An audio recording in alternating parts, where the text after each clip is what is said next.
what is actually happening. Yeah, right.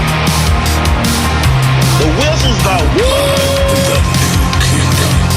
It's the Owl Big Dumb Mouth podcast. Now, here's your hosts, Midnight Mike, Joe, and Rich. That's only in the morning. It's that woo woo. You know what I'm saying?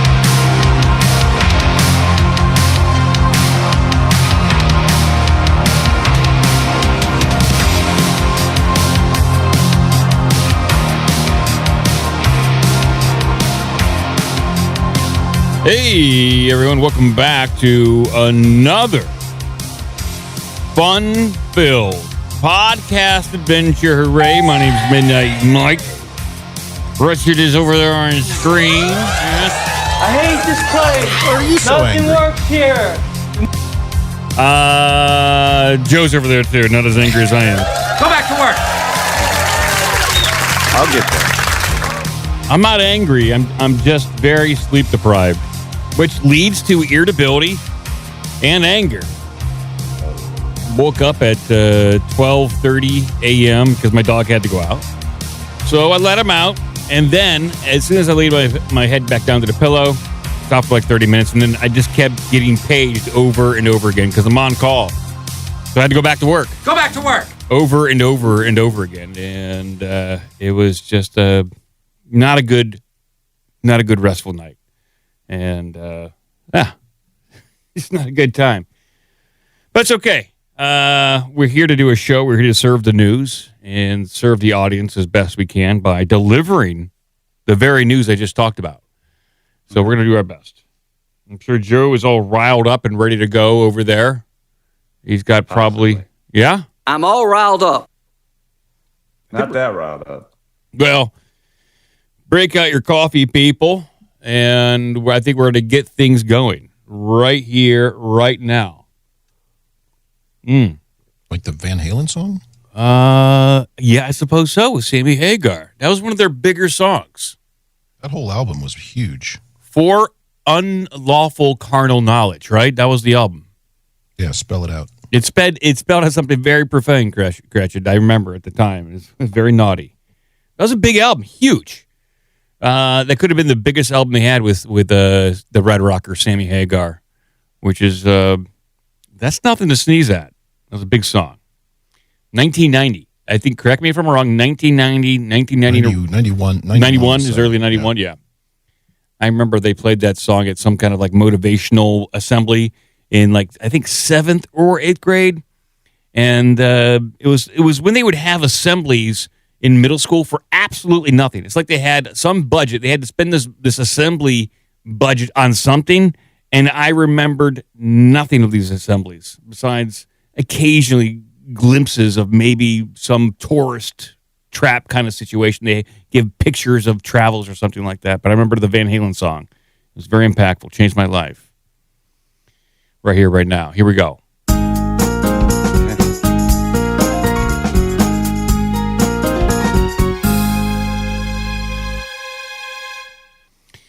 I probably shouldn't have told anybody this, but I think I'm going to be reminding people that this is it. Aliens are real. Yes, aliens are real. After the big presidential debacle from President Obama, former President Obama, after his catastrophic interview where he was, he's basically gone and said, what podcast was that? I don't know. Like Steve in a room? I mean, how do these people get huge guests like that? Yeah, that's a big get. Because remember, back in the day, it was a big deal to get a political candidate, let alone of someone of the caliber of a former president. Yeah, I mean, it's a big deal.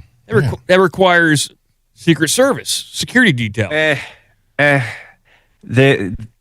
finally wising up to the idea that you can't go on network TV to spread your bullshit.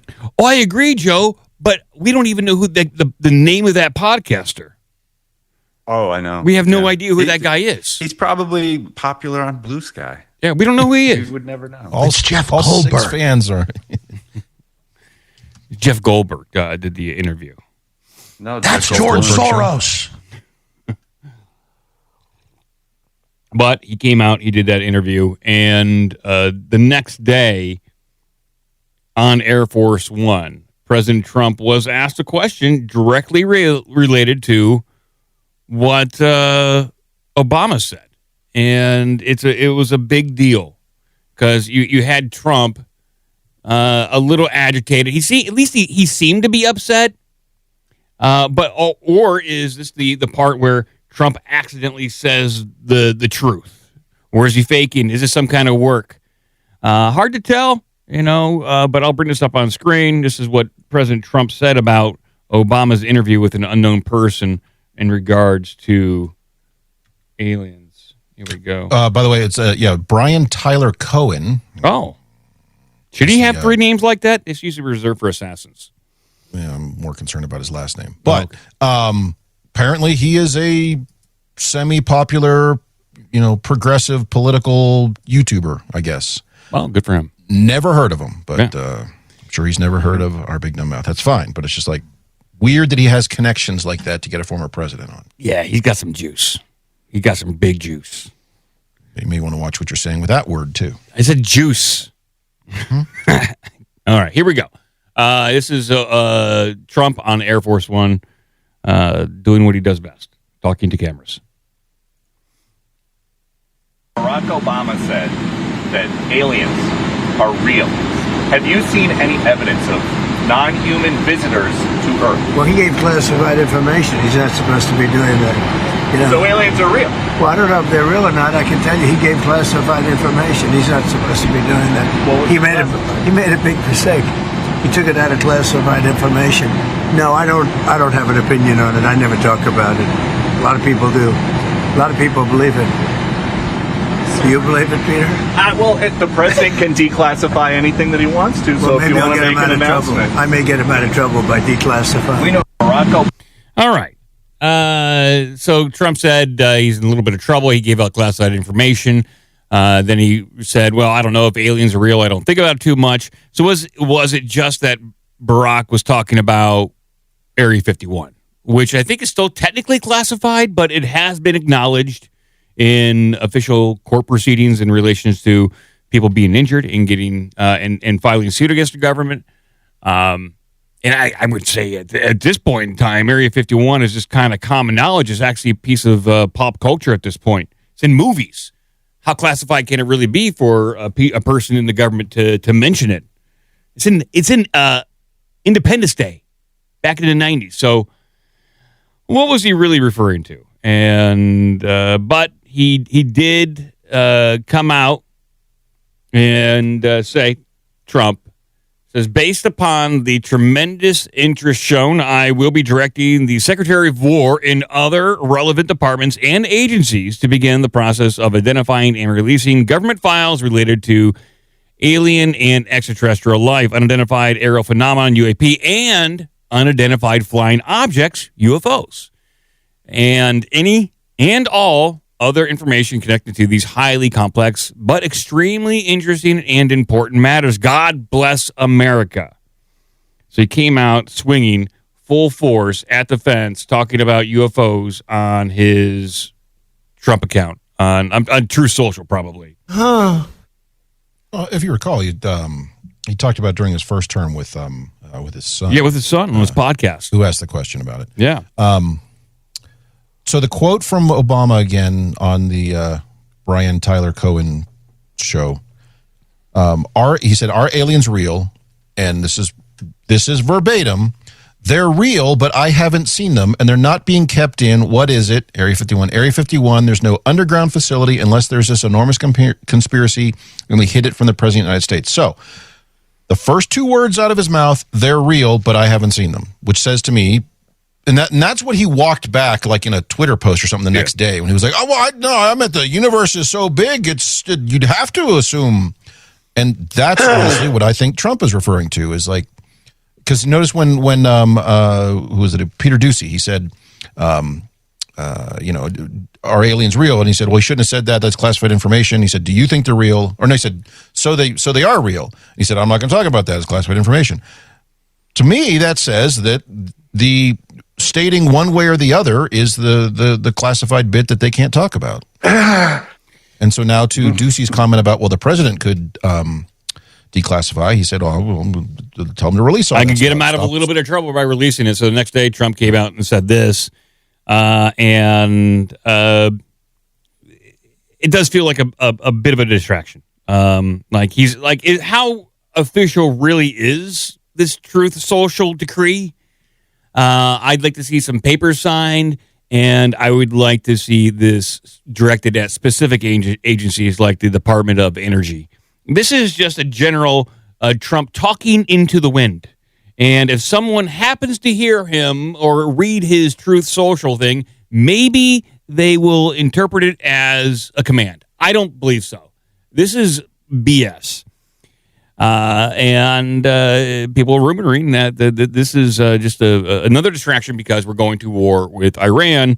This weekend? It should be today. We should be currently at war today. I thought they were waiting for the Olympics to end. I think they're waiting for a new moon or like something like that. I don't know. We're waiting for a moon cycle. That's what the Air Force wants. When's the Olympics closing ceremony? Pretty soon here. I think we're behind a few countries. We're behind Europe. Tomorrow. Okay. So they're waiting for the end of that, and then they'll go blow up Iran. By the way, why are we blowing up Iran again? What is it this time? It's just time. You know, we've let him hang around. Lindsey Graham got his way. It's just what they've been wanting. The neocons and the establishment have been wanting to blow up Iran since 2001. And no! Just time. It goes back for like 60 years. He's been It was in the 50s when they put the Shah in, right? Well, they didn't want to blow up when the Shah was in there, but it's been useful long enough as basically a strategic enemy for long enough, and it's time to say bye-bye. What's Jimmy Dore say? No matter who you vote for, you get John McCain. Kind of feels that way. Actually, I think Tom Woods coined that. But yeah, it's accurate. There's a whitest kids you know. Did you see this flying around based on the whole alien thing? I did not. Let's see. Let me bring it up. It's relevant. Okay. It's relevant. The whitest kids you know. Here is a comedy bit by the whitest kids you know. Here we go. The president has asked me to come out and make a brief statement about the wire that just went out a couple minutes ago. To make things short, I will just confirm that yes, we do have a moon base, and yes, we are currently experiencing some bear problems. Now, I will open it up if there are any questions. Mr. Press Secretary! Mr. Press Secretary! Mr. Press Secretary! New York Times. Yes. I have a 11-part question. I'm sorry, I only have time for 2. All right, let me get this straight. So the United States government is admitting that we do have a moon base and that there is a bear problem on said moon base. Yes, that is correct. All right, follow-up question. Are you with us? That's a really good question. No, we are not, and I would like to remind everyone to keep the language civilized. This is the White House. Excuse me, Mr. Secretary, Bob Daniels, Newsweek. Mr. Daniels. How long have we had the moon base? And are these bears Earth bears, or are they from the moon? I'm sorry, I'm not at liberty to disclose how long we have had this moon base at this time. We do believe these to be Earth bears. We have no reason to believe these to be lunar bears or even Saturn bears. Todd Albright, PBS. There's Saturn bears? I am also not at liberty to go into the various types of woodland life forms on Saturn or any of the other 12 planets. 9 planets. Right. I've said too much already. What I can show you is the images that have been beamed down to us from the Odyssey satellite system just a couple hours ago. This is the view out of the front door of the United States secret moon base. This was taken yesterday before we discovered the bear problem. And this one was taken just a couple hours ago. So, as you can see, bears everywhere. Mr. Press Secretary! Mr. Press Secretary! Mr. Press Secretary! Mr. Jackson. Yeah. Those bears appear to have guns and motorcycles. We believe they may be involved in some sort of intergalactic drug cartel, perhaps affiliated with one of the interstellar wizard alliances. Wizard alliances? Yes, next question. Just a thought, more of a shot in the dark, but we wouldn't happen to be invading Iran today, would we?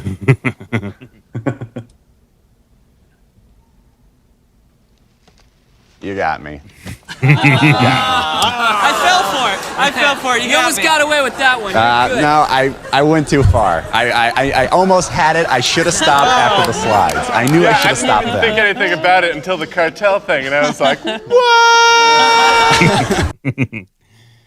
If they really wanted this information out when it comes to UFOs, UAPs, whatever you want to call them at this point, there is no mystery on where some of these documents lie. And in fact, there has been one person that's pretty much dedicated a majority of his adult life to figuring out what documents need to be looked at.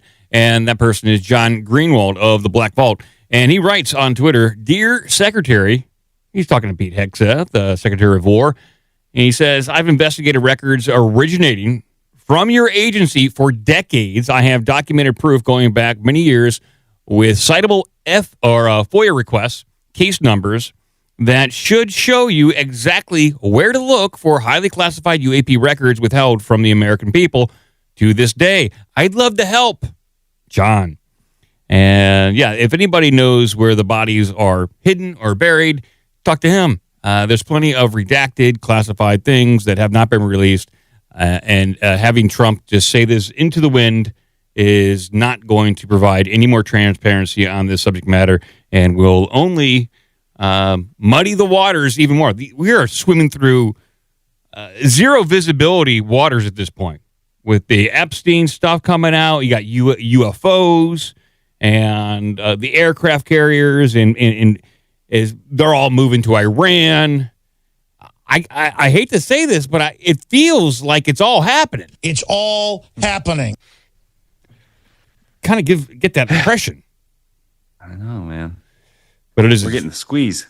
It does feel as though it's a cover, and it is kind of weird though that Trump used the current distraction of UFOs, like piggybacked off of what Obama did. I don't know if I doubt that they planned it. It doesn't seem like they're buddy. Maybe it was just an opportunity to kind of launch this kind of thing. But I will say, at least according to Poly Markets, where you can bet on anything, it was at a 7% chance will the U.S. confirm that aliens exist before 2027. It's now up to 14% chance that you can get that right. So there we go. I think I'm going to bet on this. I think that's the most important thing is betting on this. So you got to go to work, don't you? I just got paged. I'm not going to go to work. I'm going to acknowledge this page. And, approve Jenkins lending Opal request. I'm going to acknowledge this, and I got to approve something real quick. It's all right. I'm right here. I don't got to do it. Easy lift. This is relatively easy to do. And this is the benefit to being work at home, is that they always got you. There's no leaving the office anymore. And especially when you're on call and you have Slack like this, Slack permeates my life now. Now, I'm very grateful to have a job. I am. Especially in this economy with everything going on. It feels like I'm working 14-hour days, bare minimum anymore. That's what it feels like. Hey, so I know you got a bunch of stuff on the alien thing. No, I don't. That is literally all I have on UFOs and aliens, is just that. I have my next topic is about the Vegas terror act against the power station. Okay, well, do the last one. I don't know if you saw this one going around, but just because there's precedent for the alien thing. Okay. 1 second. Let me just approve this person over here to get in. And bingo, I just approved somebody. I'm basically a glorified babysitter on the weekends for people. It's all You're right. just a human CAPTCHA is what you are. You're exactly right, Cretch. You should text that person back and tell them, You're right. send me all the pictures of stairs. You're right. I am a human CAPTCHA. I am. And then after they send you like 5 pictures of stairs, say no, make them do bikes. Yeah. With traffic lights. And then they have bikes next to cars. I don't know which I'm supposed to pick.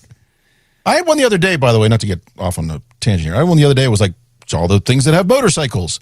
And it wouldn't approve because I didn't pick like the little sliver of a tile off to the side that had part of the, I'm like, what the? If you know what the motorcycles are, what do I have to tell you? I am not a machine. But according to Joe over here, we do have a very interesting document from the CIA. This is right up my alley. This is what I love. It's this kind of information right here. It's a tweet from Li Fang. I want to say I know that name, Li Fang. Yeah, he does pretty decent work. Okay. Oh, quite a number of followers over there. Solid work. Well, according to him, the CIA planning docs show that when they overthrew the Guatemalan president in 1954, they plotted planning flying saucer stories to distract the media. Another declassified study showed that the Air Force misled the public in the 1950s about UFOs to conceal the CIA's spy plane testing program. Of course, was it the U-2? And they use the UFO phenomenon as a cover story, and it's tough to know where the actual phenomenon begins and where the government takes over. Or maybe it's just the government. But if that's the case, that means that someone in the government or in the know has had this technology since the mid 1860s, which is concerning, very concerning. But yeah, they love it. They love to use the UFO stuff. They love to dress up people as aliens. I have no doubt that they love to do military abductions, MyLabs, and dress up like demons and abduct people to reinforce the mythology of UFO abductions. I think there's real UFO abductions, and then there is the government-led op to reinforce it. Basically, a fake it till you make it kind of situation. That's very concerning. I wonder if they fell for this in Guatemala. Yeah, according to this right here, according to later estimates from the CIA officials who worked on the U2 project Oxcart, over half of all UFO reports from the late 1950s through the 1960s were accounted for by manned reconnaissance air flights over the United States. This led the Air Force to make misleading and deceptive statements to the public in order to allay public fears and to protect an extraordinarily sensitive national security project. And let's not forget, Cratchit, they actually formed the band U2 to cover up for their past security programs. So Bono was part of this mass misdirection, and he continues to ruin people's days to this very day. Okay, Joe, you got anything else on this, or can I move on to please, some horrible ignore news? Me. That's all I'm right. not even here. I got horrible news here. But this reminds me of another story we covered probably over 10 years ago at this point. This next story, I believe, is very similar to one we covered that just went away. Yeah, here we go. Here's the headline here from the Telegraph. Las Vegas power station attack could be terrorism, police say. Yes. And now, if you remember, I want to say over 10 years ago, there was an attack on a power station, I believe, in Silicon Valley by a sniper. And they covered it, like local news covered this. There was some in the Seattle area recently, too, like 3 or 4 years ago, maybe. Yeah. So they're shooting at the insulators and leaks all the oil out and all that. Yeah, so these attacks on power stations, they're initially covered by local news. And I remember the one you're talking about, Cratchit, they tried to blame it on white supremacists. And that was, I believe, during the time of Biden. I think it was during Biden era. Could be wrong. But the one I'm referencing was 2013 in San Jose is the one you're talking about. Yeah, that's the one I'm talking about. So it's quite old. And they covered it. They said they found some shell casings. It was like, well, we did all we could. We couldn't figure out who did it. So case closed, time to move on. Yeah. Case closed, time to move on. But here's a new one from Vegas. Police in Las Vegas are investigating the ramming of a power station as a possible act of terrorism. Dawson Malloy, 23, on Thursday drove his car into a substation in Boulder City, Nevada, and was found dead at the scene, police say. Maloney, who had been reported missing in Albany, New York, was found at the facility with a self-inflicted gunshot wound. He was wearing body armor, and his vehicle was packed with weapons, including shotguns and a flamethrower. This is some big time stuff for a 23-year-old to get. Not after your FBI informant handler gets it to you. This is some big time stuff. I do like the idea of a flamethrower. Yeah, that's a new one. We've not seen that angle before. It's a pretty cool weapon if you think about it. He was wearing body armor, and his vehicle was packed with weapons, including a flamethrower.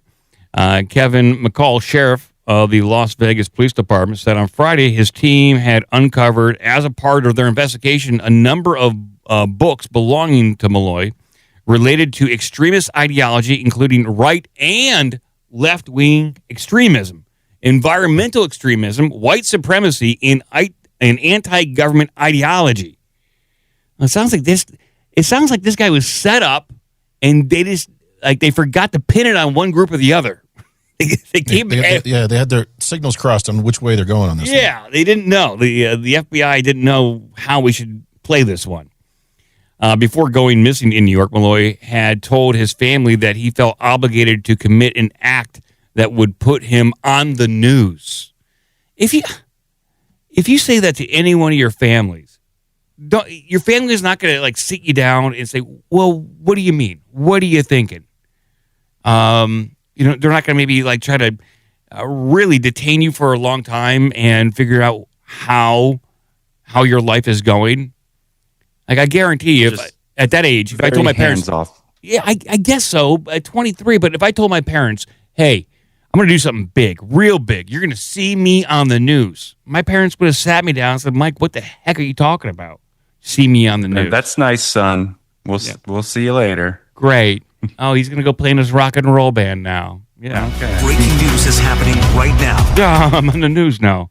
I have a flamethrower. Let's see here. Malloy had also made references to harming himself and referred to himself in messages to his mother as her dead terrorist son. These are, they might be considered red flags. It's like, "Hi, Mom, love you," from your dead terrorist son. Like that didn't pique anybody's interest on that one. Okay. By the way, I'm just reading through some of the reports here. I love the way they describe some of this stuff. He was wearing soft body armor, like a stab vest, or like lower level plates, not hard plates. It's hard to say. They don't tell you what that means.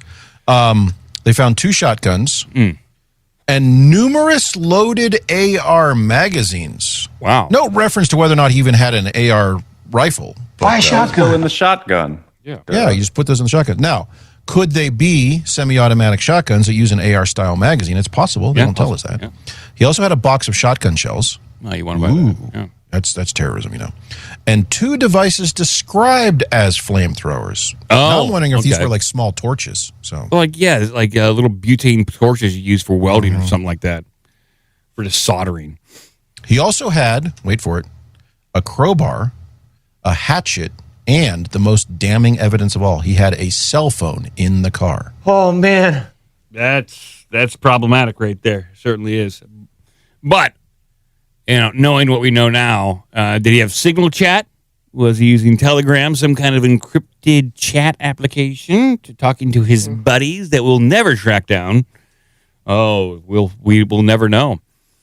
He spent a few days in Boulder City before choosing to attack a power station. At about 10 a.m. on Thursday, Boulder City Police said they received a 911 call reporting that a vehicle had smashed through the secure gate at the substation. The caller told police that there were gunshots following the crash and that the driver appeared to be dead.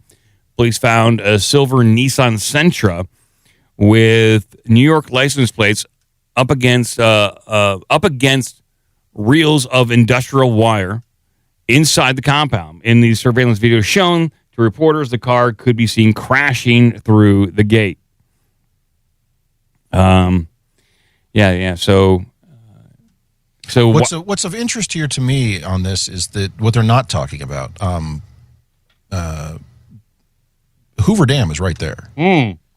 So logically, if you want some sort of major, and Hoover Dam is a major power generator as well. If you want some sort of major, target, that would be your target. And it sounds like he wasn't able to pull that off, or wasn't able to figure out how to pull it off, or the FBI didn't get him the right stuff. Well, with this, this was a rental car, apparently, and no word if there was insurance taken out on this rental car. So somebody might be out of luck on that one. The FBI carried out 2 searches in Albany where the officers recovered electronics, gun components, and a 3D printer. Oh, boy. Okay. Oh, you're going to jail. He's dead. Doesn't matter. Dig him up, put him in jail. He's 3D dead. printer. Yeah. He has a cell phone and a 3D printer? That's, Let's see. How does this wind up? There was a similar incident in 2023 when a driver rammed a vehicle into a solar power facility in northeast of Las Vegas. The suspect was later declared unfit to stand trial. Oh, really?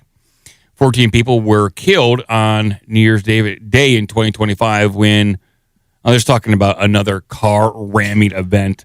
That wasn't there one in there was somebody who attacked a power station or a sub transformer or whatever in substation in North Carolina in like 2023, 2022, something like that? Well, yeah.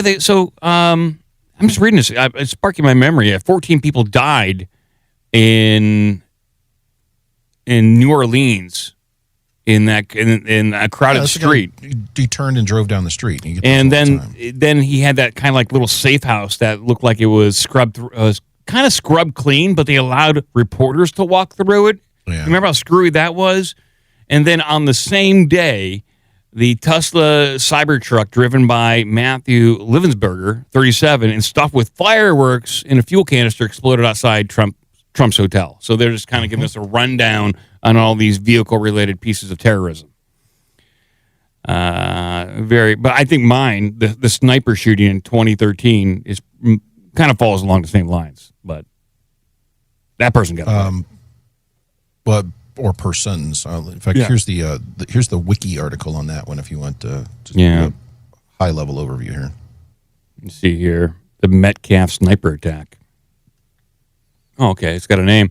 Yeah, so in April 2013, an attack was carried out on Pacific Gas and Electric. The attack in which gunmen fired on 17 electrical transformers, resulting in $15 million worth of equipment damage, but it had little impact on the station's electrical power supply. So it says here, a team of gunmen using rifles opened fire on the Metcalf transmission. So they determined it was a team of people. See, prior to the attack, a series of fiber optic telecommunication cables operated by AT&T were cut by the culprits.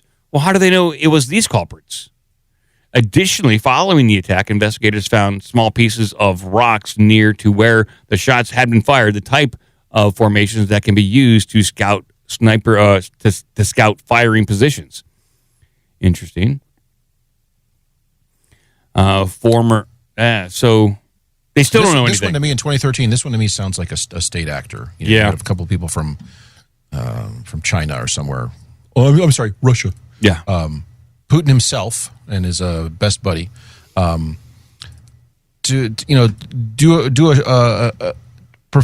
an attack like this to see how long does it take people to respond. What's the response is, do they send out law enforcement or, whatever it may be. It's also the fiber optic thing was interesting because they went down into one of the underground vaults, the utility vaults, and that's where they cut the cables. So because fiber generally runs in underground pathway there. So it's interesting. It was kind of like a two-part thing to see, like, if we cut these cables and then can we blow out the power and let's see what the response is. Or this was a very elaborate, like, we're going to go rob a bank sort of thing. So yeah, a lot of screwy stuff is going on, and has been going on for a long time. It just doesn't often get brought back up. There's not a lot of follow-up reports on this kind of stuff, and I get it. At least according to the mainstream narrative, they either haven't found the person, or they found the person and it doesn't align with the narrative that they want to tell. So they'll just ignore it, move on, and hopefully everyone will just forget about it. This one in Nevada is weird because he had, the types of books they're describing. It's like they wanted to position so it could go either way, but they screwed up by too much detail on the reporting or something. Yeah, End of story.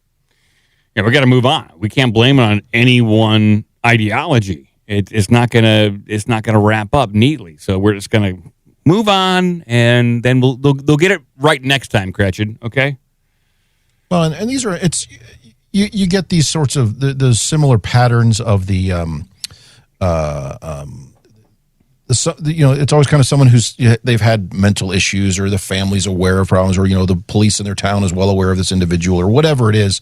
Somehow getting their hands on 3 shotguns, and they go try to do whatever with a bunch of propane tanks in the back of their cars. It's like they're positioning this sort of person for something, and they went off too early or at the wrong time or something like that. Yeah, he got pulled. The trigger was pulled too soon. It's kind of like that one guy who went crazy. This was out in Colorado, and I think he went to some sort of amusement park out there in Colorado, and he wound up killing himself because he did not want to hurt other people, because he was battling some kind of internal voices in his head, and he decided to take himself out before he took other people out. It was almost as though the programming didn't work that well, and he was fighting internally. Not unlike the Navy Yard shooter that carved Elf onto his stock, extremely low frequencies, but he still wound up going on a shooting rampage. He couldn't battle those voices. He didn't know how to, or at least he didn't want to take himself out. He was doing so. We live in this wacky world. This guy sounds like one that they were positioning to, because they probably have a dozen of them at any time, kind of ready to go for these sorts of things, and something cooked off his MK Ultra stuff early, and. Yeah, but the parents, he's signing off his text, say, hey, bye, Mom, bye, Dad, from your terrorist son. And they're basically saying, like, okay, well, don't forget your flamethrower, Dinner's at 6. Well, back when the street lights are on. I got just one last little clip of news. One last little thing, and we'll pass it over to Joe. This is from Sam Altman of OpenAI, ChatGPT. He's talking. Never heard of it. He is talking about the cost of training these models. The cost, energy-wise, dollars, what it really costs, and he has some interesting comparisons. It's free because I'm paying for it.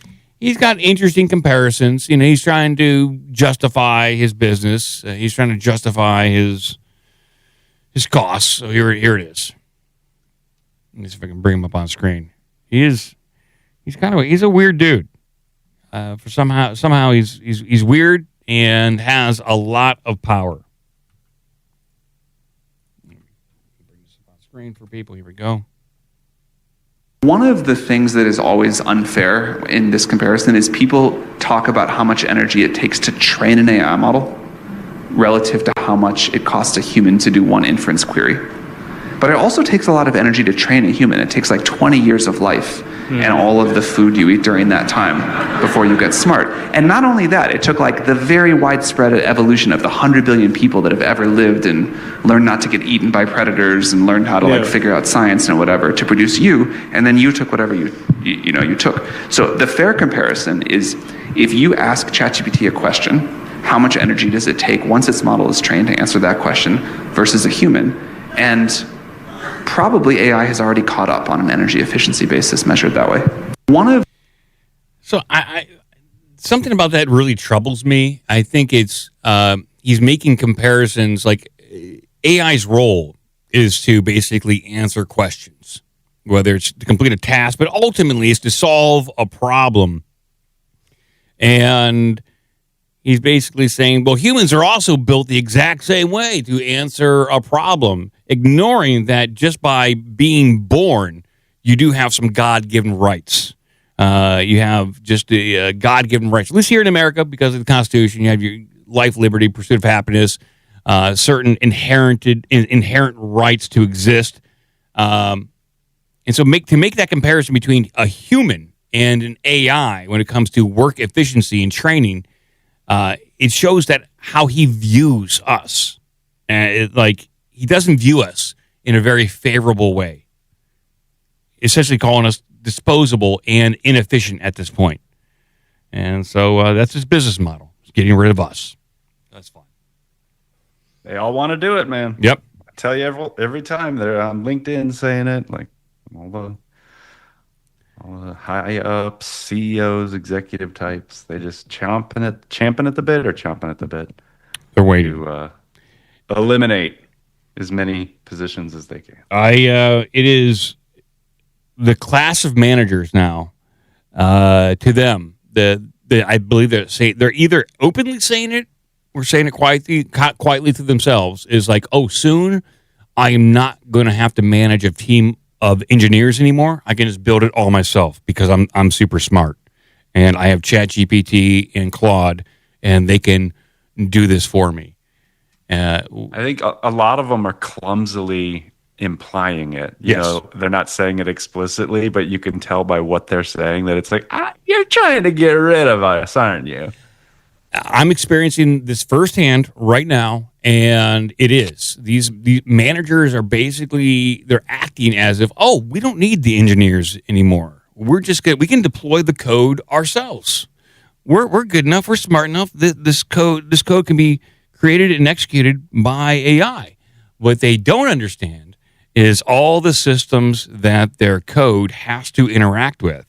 And they're quickly understanding, at least I hope they are, that when they go through a security review, which they should if you're working for a business, is that they can't articulate why their application that they asked the AI to build acts or functions the way it does. They can't point out why certain things are designed the way they are. They just like, well, I don't know.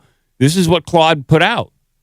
And they can't really speak to it. And then they get frustrated and they say, well, I don't know. You just deploy the code. Just deploy it.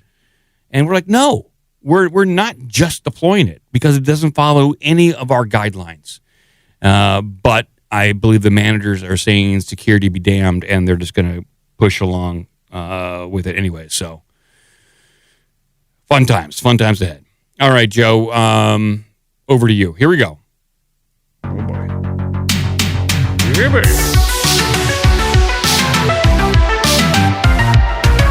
That's correct. Well, these people, we follow them around. Some of them are quiet and in the background, and we don't pay too much attention to them. But I guess I got to pick on this Lutnick guy some more, because people are. He's one of these characters who's always been sort of in the background, and now it's almost like with Trump, like he's literally in the background, and doing all this stuff. But people are pointing out, like, when has the Commerce Secretary been in the orbit of the president this much? So people are asking questions, and are you saying people are noticing? No, I would never say that. I would never say that, because I am. We don't notice anything. So this is a clip back from when Max Kaiser was on RT. No, like Max Kaiser, he's been pretty spot on about a lot of stuff, especially Bitcoin. I mean, I got no problem. He's a giant socialist, I think, but he's still like, he calls it balls and strikes mostly. Here we go. We're gonna get this going. Here we go, people. Of course, when you trade options, you have to do it through a broker. That these trades were done at Alex Brown, which is a firm not too far from the CIA, who was run by Buzzy Krongard. When I was working at Alex Brown, he was leading up the firm. He then took a job as the deputy director of the CIA under George Tenet during the events of 9/11. So here you have a firm in Baltimore where the trades were done. That was run by the guy who's now the deputy director at the CIA. When I was talking to Cantor Fitzgerald, brokers and bankers in the days leading up to 9/11, they themselves were buying these airline puts. They told me, based on rumors that were coming out of Alex Brown associated with Buzzy Krongard. So this looks to me as if CIA insiders knew enough about what was going on, but chose to make money rather than blowing the whistle. So, for people who don't know, that's all about the put options put on the airline companies running up to 9/11 in anticipation that the airline stocks would go down. And since you're betting they on were them, shorting American and United, I think, are the two. And so the 9/11 Commission looked into this. This is all in a book called Black 9/11. So according to the 9/11 Commission, they looked into this to see if any of the people associated with these stock trades had any foreknowledge and connection. What they found out, this is their justification for not pursuing legal remedies, is that the people who made these stock trades had no known terrorist ties. So therefore, the trades seem to be on the up and up. That was their justification for not pursuing it any further. Lucky. Yes. It just got really lucky. Yep. That was their justification for letting it go. Try this next one. This is another people just kind of, who is this guy thing happening? Lutnick. He is all over. He's famous. Here we go. Gonna bring it up on screen. Gonna have some fun. And Trump won't get he won't get rid of Howard Lutnick either, because Howard Lutnick knows too much about Donald Trump. And that's a problem. And that's a huge problem. He's not impressive. He's always looking over. He's always peering over Trump's shoulder, making sure that Trump's saying and doing the right thing. Snickering and sneering and laughing every time the Epstein files are brought up. He gets that big fat belly. Uncontrollably when somebody mentions rape in the Epstein file, just ha ha ha ha ha. The guy literally brought his kids. He brought his kids and his nanny to Epstein Island. And but that's safe because he's Jewish. His Jewish children didn't meet the same fate as those that are buried on Zorro Ranch. Yeah, I mean, that Jewish supremacy right there. It's pretty clear, right? The Jews. It's mentioned all throughout the files. Totally the Goyim, are the Goyim going to be there? Right. Is it going to be exclusively Jews? Right. Or are the dirty rat Goyim going to be there? It's constantly messaged. The Talmud was central to everything that Jeffrey Epstein did. He had a custom-built bookshelf proudly displayed directly behind his desk that contained every book of the Talmud. Mm-hmm. And it was the exact size, height and horizontal. It was the exact size to fit every one of those books from the Talmud. Talmudic Judaism was at the center of everything that Jeffrey Epstein was doing. Of course. People that try to detach that, people that try to obfuscate that, they're dishonest. They're lying. Yeah. We're at war with the Goyim. Interesting, though, right? Yeah. And how do you play this one down? When they mentioned the 9/11 Shadow Commission, and then you have the stuff coming out about the put options. How do you really play this down? So play the James Lee Instagram thing I just dropped in there, because it's like, this is the guy's MO. If you remember last show, we play him basically, or is it a week ago when we got our, it's me again. Let's see here. Another, I gotta babysit somebody else, Joe. Sorry, you can keep talking. I just gotta babysit somebody real quick. You're a good babysitter. So he was stealing the charity funds from the however many hundreds of people at Cantor Fitzgerald who got their ass blown up from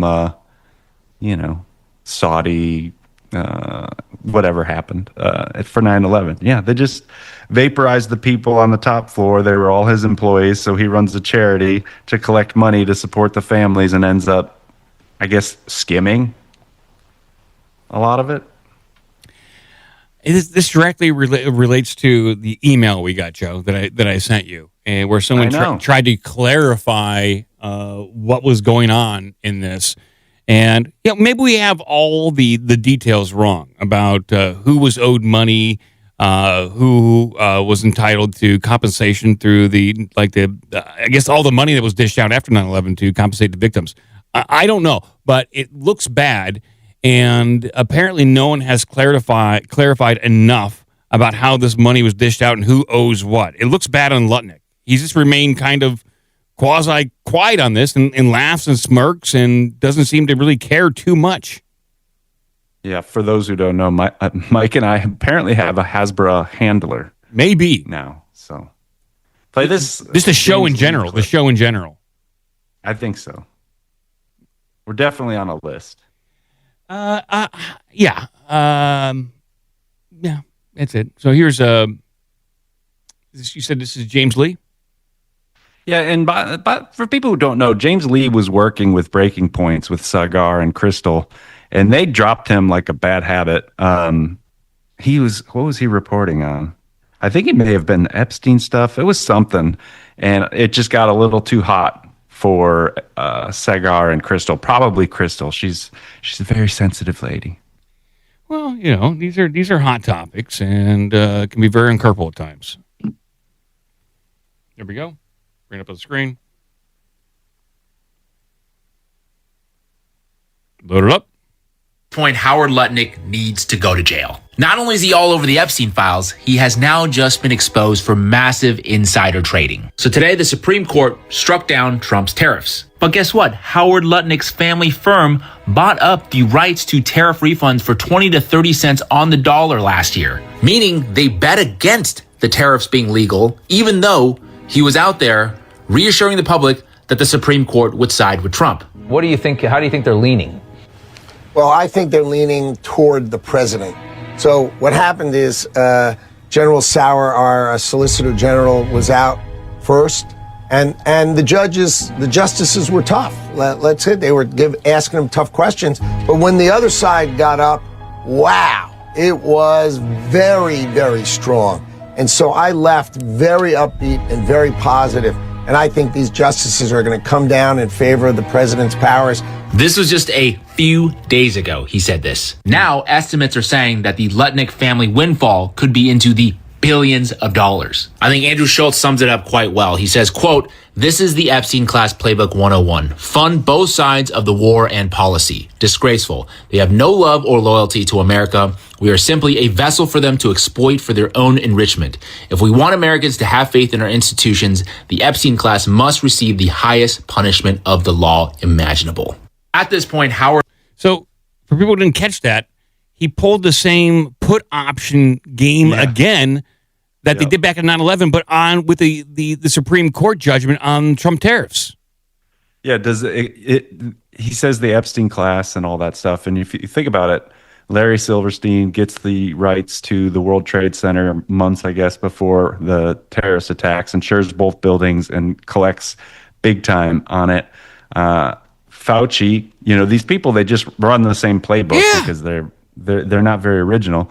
Fauci has a shitty cancer drug that failed, the AZT drug or whatever. And so when HIV comes out, that he probably didn't maybe had a hand in helping facilitate, get this out to the market, if you want to call it that. So in the AIDS HIV crisis in the 80s, he's like, yeah, we got to use this. Basically, they made a shitload of these AZT drugs. No one wanted them because it was killing people. And Fauci was like, you know what? We should give it to the AIDS patients. And he killed a bunch of people. And so he ran the same playbook with COVID, basically the whole time saying, no, this is the best way. You got to do it this way. And it's just Howard Lutnick. He's Howard gonna Howard. That's just how he goes. It's called the Fauci effect. It is. Maybe it's called the Lutnick effect at this point. Because how can, at this point, why doesn't Congress at this point get involved for insider trading? This is clear cut insider trading, or did it suggest that Howard Lutnick had an inside line onto the decision of the Supreme Court, or did Howard Lutnick and his friends influence the Supreme Court decision? Yeah. Which one is it? Again, this is not just limited to these people today. It's the Napoleonic Wars with the Rothschilds betting again. It's like they have you should noticing is going to get you into a lot of trouble. Yeah. But it's really hard not to notice. It's you see this here's more of the Epstein class. Did you see the Wexner thing? I watched a little bit of it. Did you see the whispering lawyer? Yeah, I did. I saw that part. That was memed. I don't know what to think of it other than his lawyer told him to shut up. Well, you might as well play it. Okay. Here's you might have to juice it up. Here's Ohio's richest man. Ohio's richest man. Here we go. Like Jeff said, people could be walking out with forks and spoons. I said, gee, that's a good idea. We ought to have an inventory. But then there was I hired a lady to be like the house manager who had run the U.S. Embassy in Rome, and she said, yeah, I know how to do this. And I said, well, why don't we keep inventories of stuff? And she said, well, yeah, I could do that. So she did that as kind of a puny example, but I wouldn't have had the idea. But then all the things were inventoried. That wasn't work for me or Jeffrey. It was just regularly done.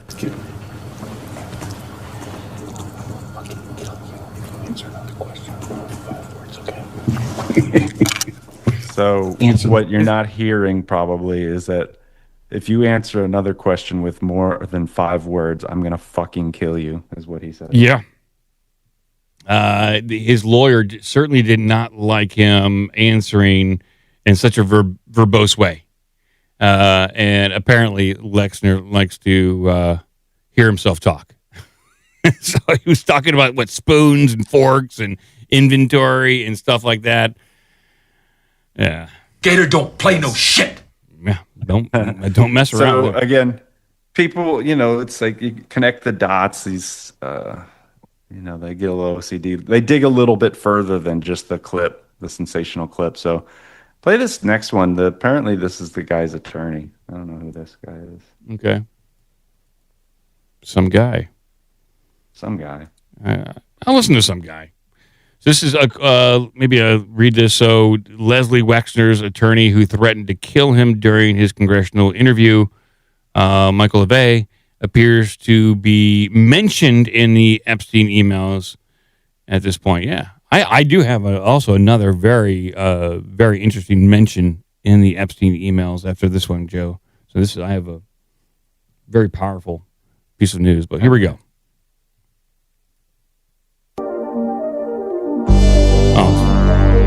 It's just spooky music.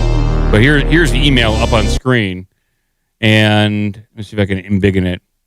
It's like Jeffrey, further to Mark's message below, lease note, Michael LeVay was with Bankers Trust before moving to Deutsche Bank, where he was head of asset management. All the very best Lars. So there we go. Like, what's going on here? Like, there's some character mismatching, some Unicode problem with D's and M's. They're exchanged out for equal signs. So the scanning didn't work very well. So they're missing some letters. So it's like a weird game of Mad Libs. So you're asking, why isn't Congress investigating insider trading? Yeah, Joe. Apparently, none of the Republicans showed up to question Les Wexner. Oh, well, that's very interesting. Isn't that weird? Yeah. I don't know what that means, but I don't know if it's officially none or if it's like a handful or what. But I heard some of them, they wanted to be there, but they had a dentist appointment that they could not postpone. And it sounds like a BS thing I'm making up, but no, I think I heard that correctly. So the Republicans could not be bothered. Okay. All right.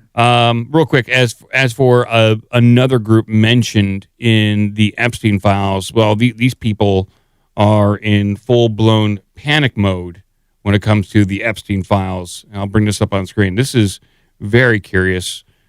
These people don't know what to do because they have been using the Epstein files, like most Democrats, as a political weapon, which you would do. But here's The View talking about this. We're on the list because we were at a party or a wedding or something that somebody might have been. That's what I found out anyway. Yeah, no, I was at Trump's wedding to Marla. Right. Maybe Epstein was there too. Who knows? I don't know. So that means that I'm not guilty, obviously. But these other ones, how are you going to decide who's really guilty and who's not? Well, I think it's tricky. I think it's very clear because if you look, you know why my name is there.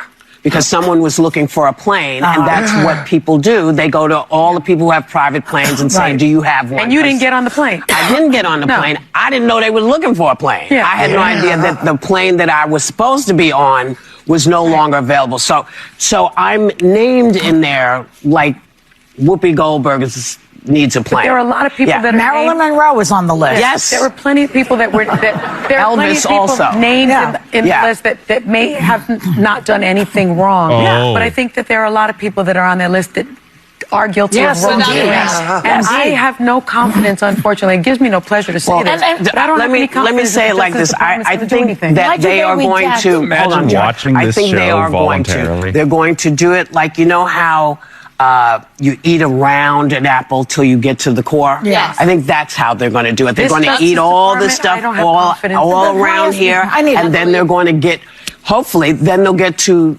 the core. But whatever it is, because they're mentioned, therefore they're innocent. They have their own story, and their own story is valid in their heads as to a valid excuse, but no one else, and certainly not the Republicans. Yeah, they got a lot of wiggle room for themselves. Yeah.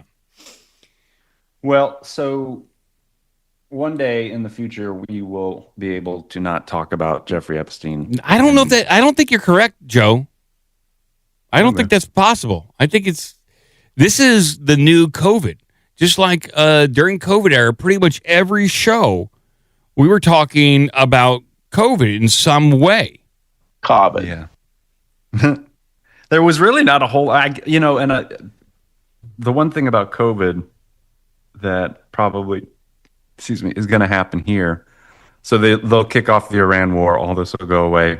Same with COVID. It was the George Floyd riots. You remember, racism is a bigger threat to health than COVID. So go ahead and turn over cities, set things on fire peacefully.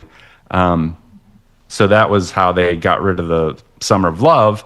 And then they ended the Summer of Love with Ukraine, and no one's got any, justice since, and you're never going to see it.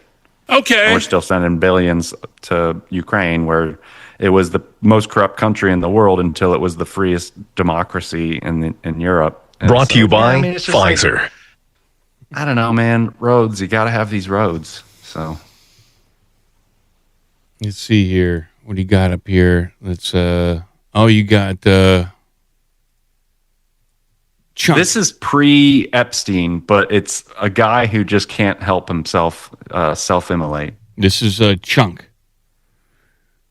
Chunk and Sam. I'd watch that morning show. Oh yeah, Chunk and Sam in the morning. Here we go.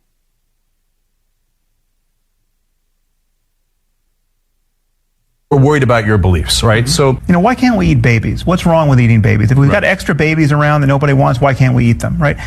I'm really worried about that line of thinking. I think that's wrong, and I think it's a little dangerous. It sounds almost. You're not imagining. You're just not imagining those circumstances. No. So let me clarify, because this is important, right? So it has such terrible consequences, both in terms of what we are doing to our captors and what we are doing to our own morality, and the message we're sending to the rest of the world about whether we're good guys or bad guys, that I wouldn't do it. I might not do it even if I thought that it was absolutely going to work. When I don't think it is, it's very unlikely. Right? That once you start, no, it's not. That's why you've got to avoid those beginnings to avoid those endings. They never started little and remained little. It always starts a little bit, and then they're drawing and quartering people. You're ignoring half of my argument, which is, I'm arguing in most cases it's not psychopathology. Sam, that seems like an incredible excuse for it. No. Sam Harris can't figure out why we can't eat babies, right? It makes me look like an asshole. So we agree there. Now, the slight caveat to that, or a very important caveat to that, is that, hey, isn't this a better way of life? I got 72 girls in Vegas that are better, right? So you seem to think I'm much more hawkish than I am. You and I might check the same boxes. And the moment you accept, and again, many people don't accept this for reasons I cannot fathom, but the moment you accept that certain people really do eat babies, death today would not be a bad thing for them. Why can't we eat babies? Give me an.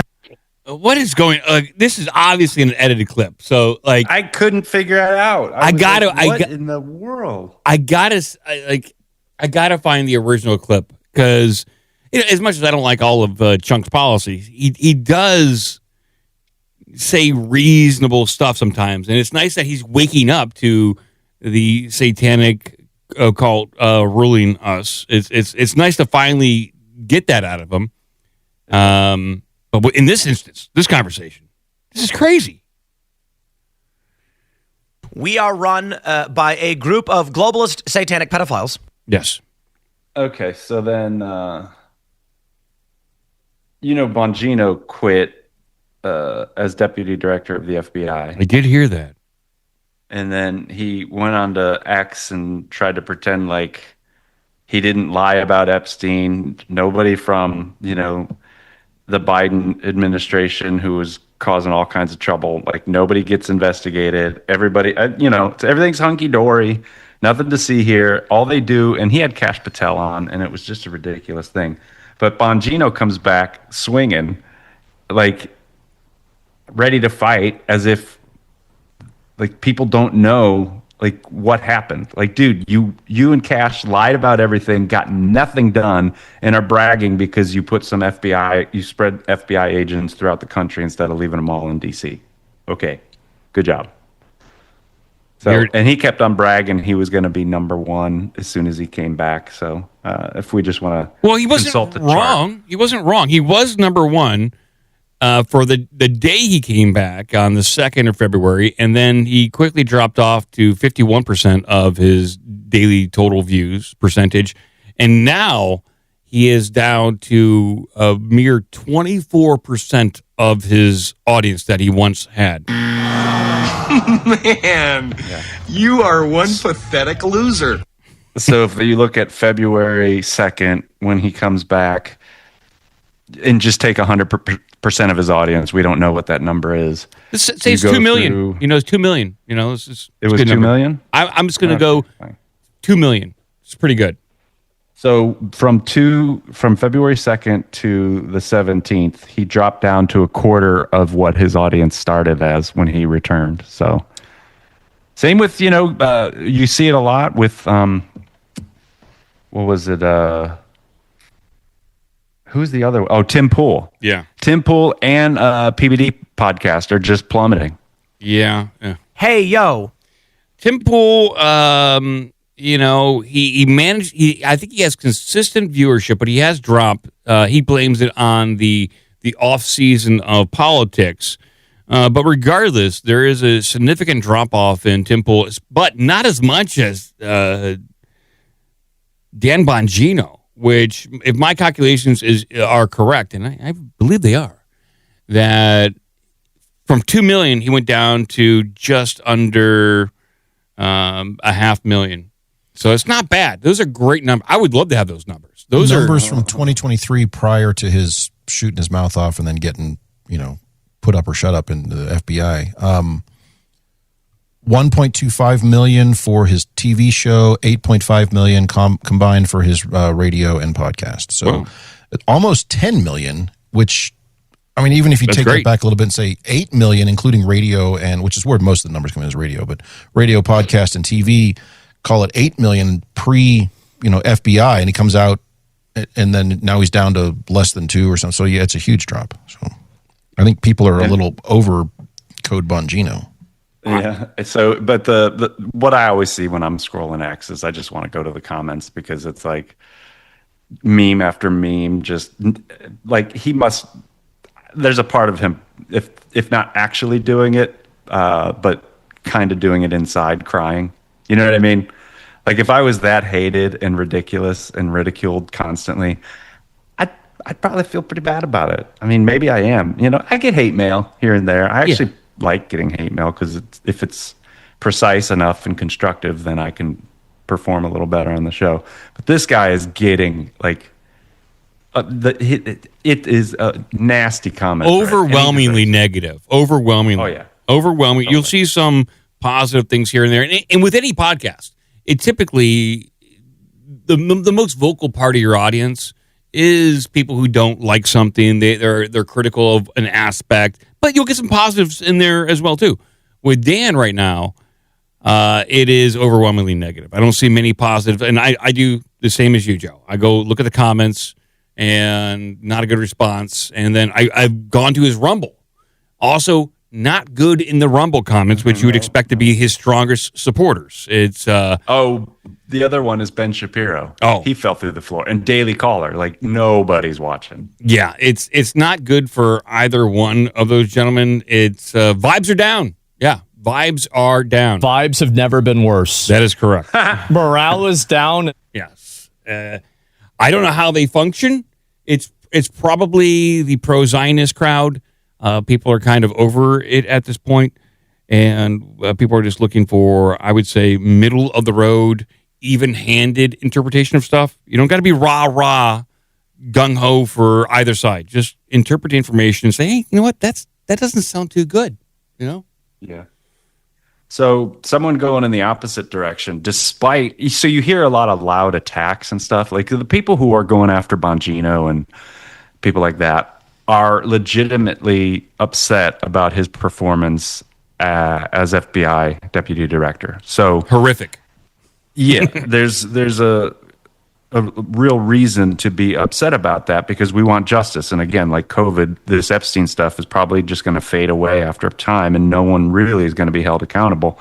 So the person who's been being attacked, and there's all kinds of evidence that, certain people are providing cash and incentives to go after Tucker and Candace specifically. And Candace actually she's got a lot of people inside organizations that pass her tips, and people say what you want about her. I think she's pretty precise, and I think she doesn't make claims in the affirmative if she doesn't know for sure. She just says, here's what might be going on, and then until she gets actual evidence, I don't think she speaks as confidently about it, like where Alex Jones, I think, just runs his mouth.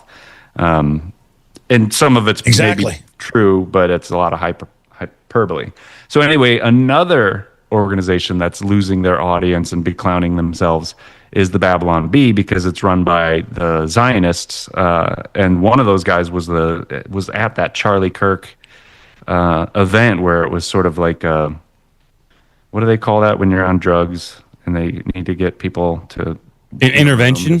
Intervention, yeah, they had an intervention with Charlie Kirk because he was thinking, oh man, this Israel stuff is he was worried they were going to try to go to war with Iran, which is in fact what they were trying to do. So anyhow, the head of the Babylon Bee, I'm blanking on his name, he was one of those guys there. But if you go to the Babylon Bee, which I still follow on Instagram, I like to look at the comments there. So I don't know if you want to go through a few of these comments, because it gives you hope when you got all the sort of mainstream, like big outlets going after Tucker and Candace.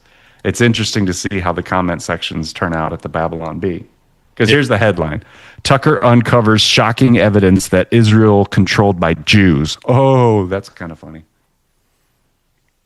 And Babylon Bee comments, see here. And then someone says, and the United States. And then somebody else, he actually uncovered that Israel is persecuting Christians. Let's not mow over the Zion Bee. See here, people just laughing. Tucker, AI, I guess Qataristan. They keep blaming. He's getting big Qatar money. Yeah, big Qatar money. Okay, yes. We should check this. Check if the B is in the PDF files. I'm sure it's an accusation about Jeffrey. Let's see here, plus 7,000. Damn, they got y'all too. Cross your fingers. It's amazing that the Zion Bee still leaves their comments on. Babylon Bee should change their name to Babylon Bow. Kind of like that one. We should make that. Yeah, Can we get the URL for Babylon Bow? That's a good one. I like that. Babylon Bee is. So that's how the comments work, and it goes to show you that people are not buying this stuff anymore. It used to be overwhelmingly positive. Positive, but now it's very tepid. Well, and that's the same thing with Ben Shapiro. It was great when he was owning the blue-haired libs who were ridiculous on all accounts. But this whole thing, it's getting to the point where it's like, you know what? We're sick of it. Everybody's kind of sick of it. Like Trump was supposed to come in and be America first, and you can tell just by the fact that Lutnick is in his orbit every day, day after day, and he's bombing Iran and everything. Like, it's unfortunate, but like, so he's got something on him, They maybe when they shot him near the face, like they're like, we won't miss next time. Who the hell knows? Yeah, maybe it could be as simple as that.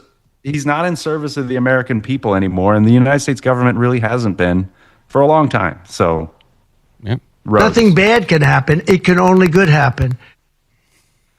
That's true. Truer words. Anyhow, I'll end on this because I know we got to take calls, and Richard's got all the fun news at the back end. Another person who can't help but destroy his own reputation over and over again was on with Bill Maher. I think this is recent. Bill Maher's been making waves. He's been coming up in my feed over and over again. He's causing trouble. He's a troublemaker, but I like him. Sexually. If you posted something there, let's see here. I don't have it. I think you posted the same Babylon link again. Did I? Yeah. Oh, I am so dumb. Yeah, this is a Twitter it's all right. post. It's all right. Just blame it. Computer's broke. It is the computer broke. Okay. Apparently I wrote ChatGPT in there. What the hell? This one. Yeah, I got that. Okay. Let's see. Oh, yeah. Maybe this is new. I don't know. It's worth a listen again.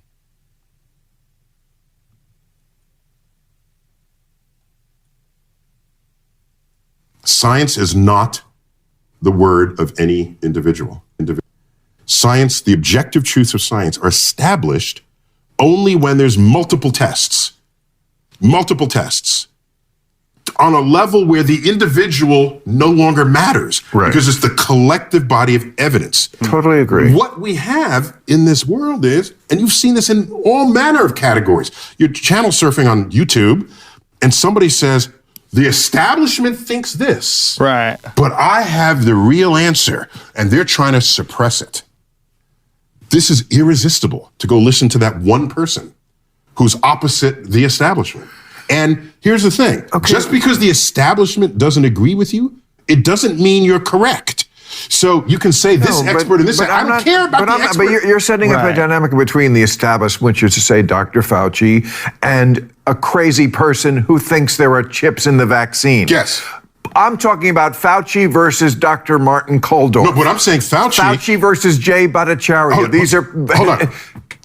Okay. These Fauci. So that's. I'm getting there. So don't pretend I'm on it. Fauci. I'm on it. Fauci, in principle, should, and most of the time does, represent the mainstream understanding of the drugs, the disease, the reactions, and the like. The mainstream, which has been wrong about so many of it. Well, then that's a separate conversation. But it is a true conversation. Hold on. So then, he represents a mainstream. It's not because he's an expert. It's because he. Not only is he an expert, but that's not the issue here. It's that ideally he is conveying a community understanding of what's going on. Now you want to put him against another person who has pedigree, Harvard, Cornell, whatever, and you're going to say there's one expert against another. That's not how science works. It's called the Fauci effect. He's just like, what are you talking? Yeah, who is he? What is he defending here other than the name of Fauci for the sake of it? He's not defending a position. He's defending the status quo. Oh my God. Can you believe this, Joe? This is what it's like. I mean, that's what the babysitter has to. That's what I'm doing. Yeah, this is it's absolutely incredible that this guy is babysit. Why is this guy taken seriously anymore? I don't know. He's got to go. He like, I used to think he was interesting back when, I mean, maybe in the early 2000s, when I was like all agnostic and, it was that whole Richard Dawkins, Christopher Hitchens time when it was like space is what matters and it's all cosmic and everything. And you kind of thought like, oh yeah, he's a smart guy. And he did Carl Sagan's show. He took over the new version of that. And, whatever that one, my memory's crap these days, but anyhow, yeah, I think it was a sex scandal. Yeah. They got something on him, too. Yeah, he was part of, I think, the early Me Too. He quickly changed course. And I think Neil deGrasse Tyson is an excellent presenter. Like, he is, I think he's fun to listen to when it comes to space stuff and science. It's when he dips into, like, the mainstream politics. Yes. You don't see him being even-handed. He doubles down on, like, positions of like where he defends personalities over actual arguments. and he really only repeats talking points. He doesn't really he's never really addressing, like with Bill Maher here. Bill Maher is saying his argument, I assume it's out of context, but I assume because Bill Maher has come around, he's saying like, look, there were people who were objecting to a lot of what Fauci was saying, and now they've been proven right, and a lot of it is because we deferred to the experts. And here you have Neil deGrasse Tyson going, yeah, but we should defer to experts most of the time, pretty much all the time. And Fauci never did anything wrong. And it's like, dude, just hang it up. Hang it up. He lied. He's full of shit. He's got beagles with their vocal cords cut out so he can have them eaten by sand fleas. So I don't know, man. Like, you defend it. Go for it. Yeah, I don't know how you defend torturing beagles. It's a hard one. That's a real hard one for me. But what do I know? I'm just a podcaster. I'm just a podcaster. You don't even have a beagle. No, I do not. I let it be eaten by an sand Australian fleas. Shepherd. I do. He's got quite the name. Shaky Stevenson Joseph. Yeah, he's Shaky Stevenson Joseph. Let's take right off the tongue. Gretchen, it's up to you. Want to take one phone call or go right into your news? It's up to you, pal. No, let's take some phone calls. We got time. All right. Let's see if I can get the phone line up right now. Let's go ahead and take the phone calls. Yes, we're going to take a phone call or two for all the good people out there as best we can. You can give a call to 513-461-2175.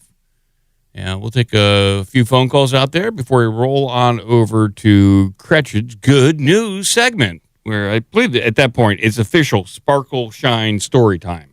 At that point. No, that's your segment. No. That is your segment. You have the Sparkle Shine. I don't have the Sparkle Shine. That's just me. I've been running the Sparkle Shine Storytime stuff for you. Well, maybe it's just a brand for the show in general. Like I kind of like it. Why you're not playing Sparkle Shine Storytime. Yeah, there it is. We love that. Okay, give people a tease. What's coming up on your segment? Oh no, hold on. This phone call. All right, caller, go ahead. Hey, Mike, make sure you get all your pacifiers and your milk bottles ready for all your clients. Oh, yes. You gotta get on top of that. Real quick, Iran war. So the Olympics end tomorrow, Tuesday, State of the Union. So Trump has to give that. I think, that poly market, there's lots of bets for war starting before, the end of February. There's quite a few bets also for before the end of March. You'll probably see the third aircraft carrier get mobbed out probably tomorrow or early next week. So that'd be the George H.W. Bush aircraft carrier. So that way they got 3. Because we already have 6 AWACS out of the 15 we have in our whole fleet over there. So it's all baked in, man. They gotta do this because of nuclear weapons. Yes. That's the reason. It's all happening. So, I mean, and right now, Joe, we need to start voting more people into government because we need more roads, more education, and more health care. That's what life is all about. We need more money going. They're doing that. so great with all 3, of course. Yeah. So local politics here, and so you guys kind of touched on the Howard Lutnick and the Cantor Fitzgerald with those Trump tariffs, the IEEA tariffs like overturned. That was $175 billion of tariffs. Wow. And these guys back in August, I think it was, they took out insurance against those tariffs being overturned. That's why his sons are making so much. Howard Lutnick. And Alex Jones, I remember a couple of months ago, Alex Jones was like, Howard Lutnick, who cares about Howard Lutnick, And it's just like, that's right. And now he has to eat his own words going, oh, yeah, Howard Lutnick. So I did put in the chat, Alex Jones, FBI, Tucker Carlson, CIA, Candace Owens, MI6. What's going we on are here? Infiltrated across the board with just all these different people that are all working for these Satanists, and they need to all be hoisted on petards for their treason and for eating children and for jerky and all that kind of stuff. But people just want to sit back and go, you know what? I just want to just, be nice to people. And Epstein's still alive.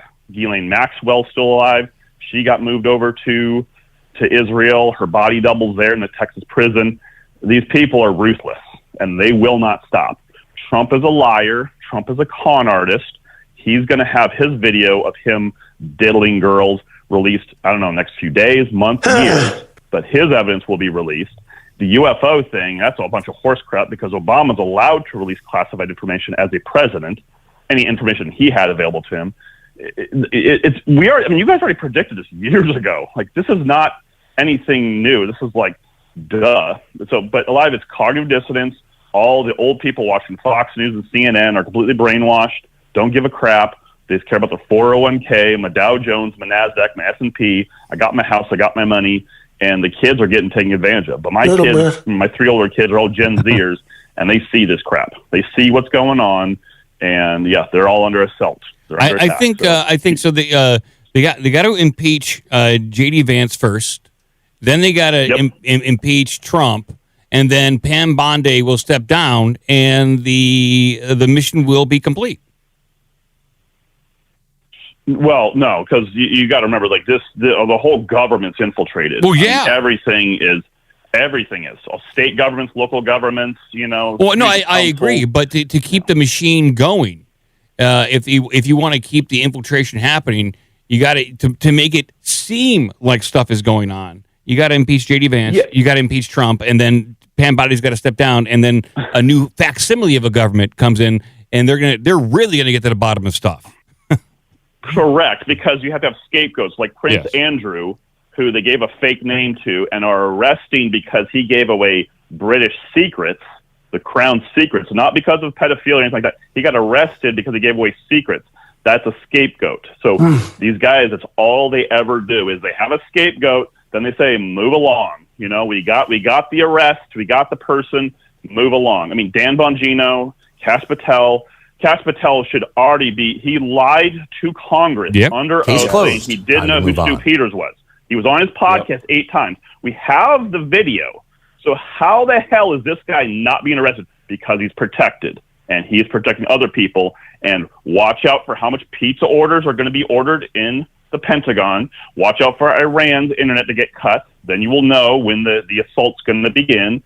But this is all, and it's only going to be a missile war. There's going to be no boots on the ground other than the Mossad and other groups and other mercenaries on the ground in Iran, because they want the regime to topple, and then they'll put in the prince, the family lineage guy in. So, and then next, after Iran, we got to take out Turkey, we got to take out Qatar, and everybody want to look at all this stuff. Venezuela has capitulated. All the oil companies come in there. Libya has been capitulated. They're letting all the oil companies in there. Syria is letting all the oil companies in. Iraq. You guys they follow up. The oil companies, the energy companies, the data centers, they come in afterwards and mop this stuff up. You get the picture. And the whole Board of Peace is a bunch of crap, and Trump needs to be, if he takes $10 billion from our Treasury to give to the Board of Peace, that is a treasonous act as well. And that will be another thing to add to his list of stealing money from us. No public money for the Board of Peace. That's a bunch of garbage for the rebuilding of Palestine. Like, that is what these people are about. Build back better, steal your money, wealth transfer, blame other people, and just lie. So open your eyes, people, and wake up. And tippy top. Last serious question. In the Discord, we got a new AI discussion. I was talking to one of the guys last night about it. Your guys' recommendation for AI software to use that you would actually trust if you have to pay for it. Claude. It depends on what you're doing. It depends on what you're doing. Moltbot, and you give it access to everything. No.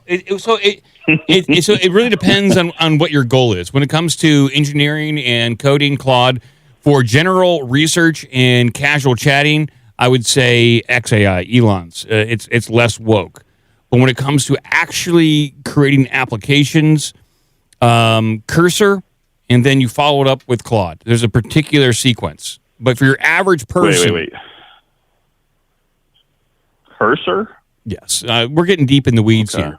And Cursor is just a front end for ChatGPT that swears a lot. That's what it means. It comes down to it really depends on what you're trying to build. I would say short answer, Claude. Long answer, it's going to be a combination of two things. What about Notion? No, I don't use Notion. What about, so I want something that can take like history books and give me the summaries on that.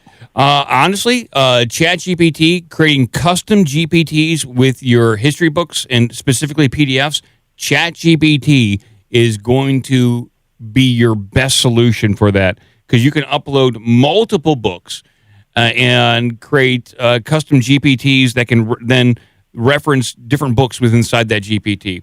And I've done that with UFO books, my research. So I would say when it comes to researching like books you already possess in PDF format, ChatGPT. Okay. I don't want to support Sam Altman free. I know. Yeah, it's a tough thing. So, okay, placing bets, all three guys there. Who do you what do you think Trump's going to say for UFOs? What's the UFO? Are we talking Aztec? Are we talking, Roswell? Are we talking, the Ken Arnold? Is it what's he going to say? Oh, the UFOs. Is it the Foo Fighters? Where do you think he's going to come up? Is it just Independence Day? Oh, there was a movie that had UFOs. If there's any sort of acknowledgement, it's got to be in the past, and I don't think it depends on how much they want to ramp up production and money. If it's a current threat, depends who's talking in his ear. If they want to do a current threat because they need money, then they're going to go with Lou Elizondo. Trump has mentioned multiple. Mentioned multiple times Roswell.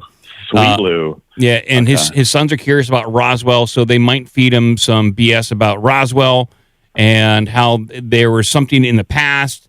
It was anomalous, and we haven't seen him since. But there does appear to be evidence. So they might use Roswell, but it's tough to say. I'm not going to believe anything that they tell him and that he tells us because it is a complex story and far more detailed than what they're probably letting on. Yeah, here's my guess. Russian UFO, 1947. Look at what Russia. Do you got, Cretched? What do you think? I think he'll forget about it because we'll have Olympic stuff and then Iran, and then they'll just ignore it and move on. Yeah. All right. What do you think, Joe? Joe hates UFOs. Joe hates UFOs, and he says he's in the background. He doesn't think it's going to happen. I don't think it's good. I don't think it's what it. Maybe. I don't think so.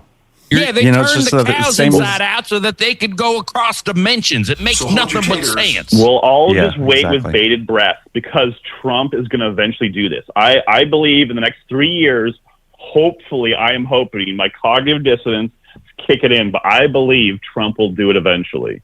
And just leave you guys to that whole moon bear story. So the thing they forgot about that was the trans-Neptunian bears. So I need to correct the record. Don't forget about trans-Neptunian bears. So okay. And the council. All right, good show, guys. Hey, thank you. I was going to say Cratchit. Thank you, Stan from Alaska. Great call. Later, guys. There we go. I appreciate your call, but it's just retarded. That one gets me every time. All right, we got to get to Cratchit right now.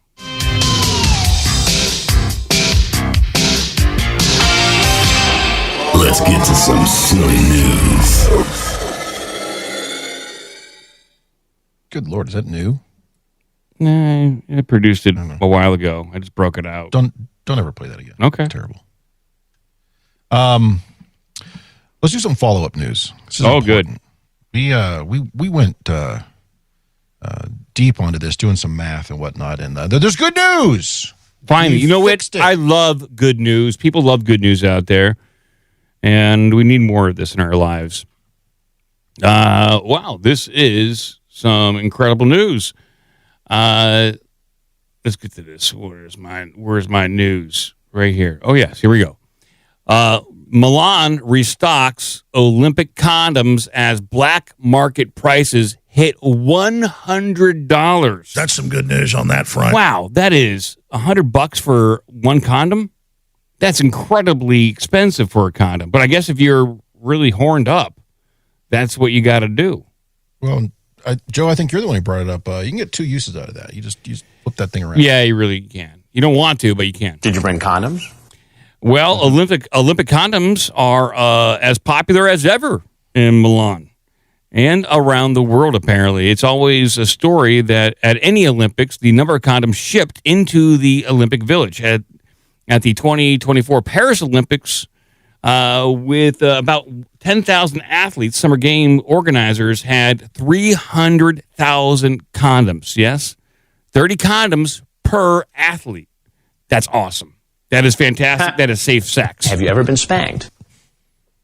This time around, as Outsports has previously reported, 10,000 condoms were ready for 2,800 athletes competing in the Winter Games, all ready for everyone to have as much fun as they can handle. In just a few days, the condom supply couldn't be handled as they had already run out. It makes me think that someone just took all the condoms. Like they say free stuff. Like it's almost like Halloween where someone just puts out a box of candy and kids are supposed to just take one. But they scoop up the entire thing and then they leave all the other kids without candies or condoms. 10,000 condoms were used by 2,800 athletes. You can do the math. I don't know if I can. Why don't you do it for me?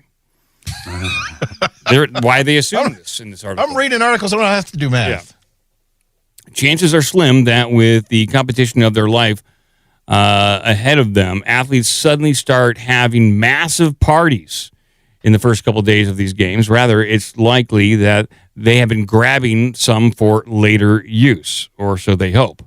Even if some of the athletes were quickly stockpiling for when their events are over, game organizers have brought in another 5,000 condoms to the Olympic Village, with more on hand if need be. I guess you just got to ask. So they're holding some back just in case. You have to sign a form. Yeah, I guess you got to say, hey, I really need some more. Open up. I need some condoms. Hurry up. I got a hot date. Yeah. Drugs or sex? Condoms. And then the subheadline here is, are the gays to blame for the Olympic condom disappearance? How are so many condoms... So many condoms are the gay.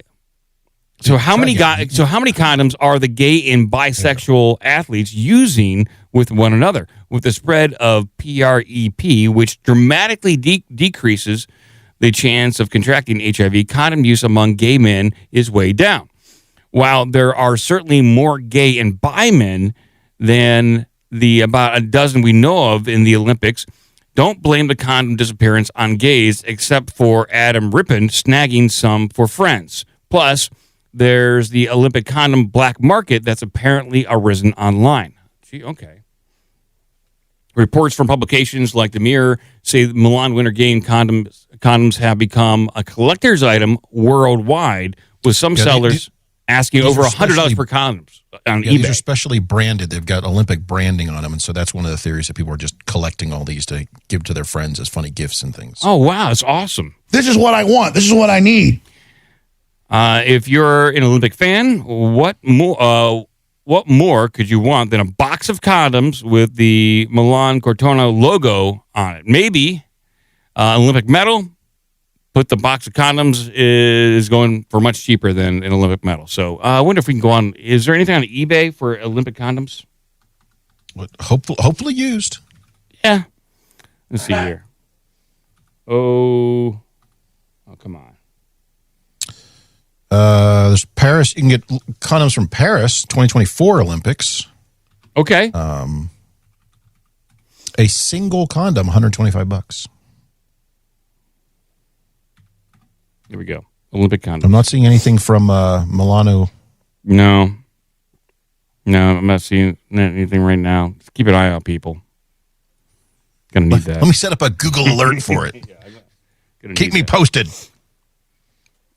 I need instant notification if there's a Olympic condom available. Please. All right, we're going to see what else kind of news you got over there, Cratchit. Here we go.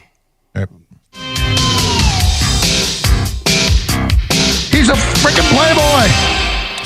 I'm assuming that you have been tracking this story because it involves arguably your favorite person doing what he does best, which is being a multi-talented artist. I do like artists, and I do like to track people.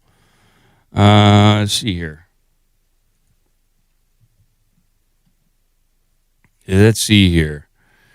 William Shatner to release metal album featuring 35 hand-picked musicians. It's all nonsense. This album is a gathering of forces. Each artist is bringing their fire, their precision, their chaos. And it's got Bill Shatner. There's a picture of him holding what looks like a Les Paul upside down. So he doesn't really know how to play guitar, but he looks good. He's got like a Indiana Jones hat on. He looks He's just left-handed, and he's got them all restringed. Upside down? He moved the fret around and everything. I don't think that.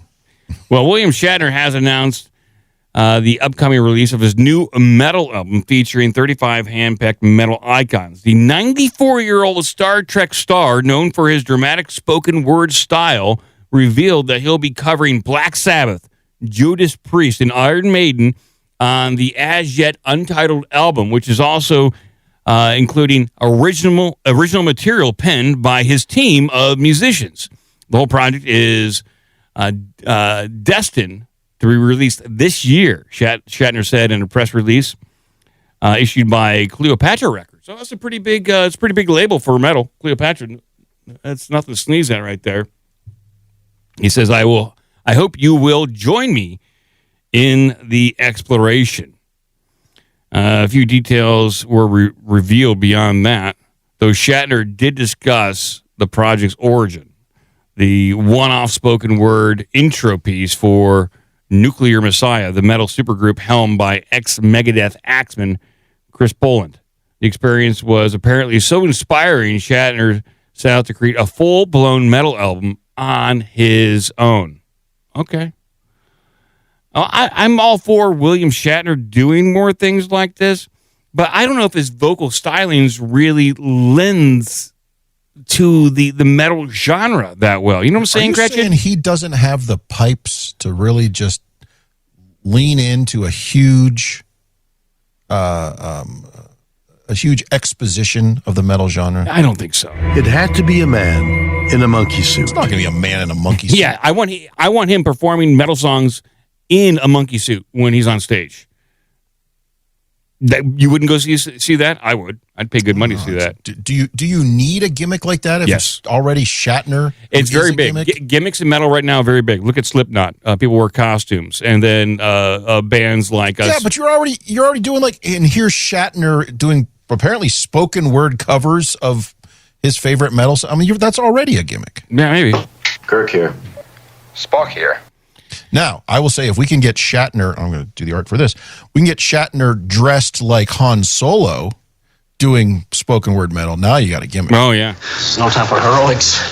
I have no intention of sacrificing myself. At least not yet. At least not yet. Not yet. I will do it at some point in the future. I will say I'm excited about this. I don't know.